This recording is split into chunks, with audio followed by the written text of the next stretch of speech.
This powerful extensive class will train you in all aspects of logo design process, including logo design theory, execution, working with typography, selecting color palettes, preparing an export file, and how to work with Adobe Illustrator to create a stunning logo.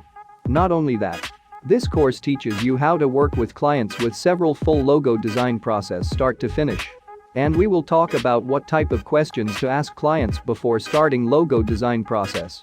We will learn how to quickly get ideas on paper, turn those rough ideas into real workable design that we can present to our clients. We will walk through each step of the journey of finding the final concept and presentation of your work. We will learn how to export and give files to the client in proper way. The course is filled with downloadable resource, including a client questionnaire document, logos styles and category, color wheel, and color psychology document, file export guide, a font pairing guide, and so much more. This course is for both beginners and intermediate designers.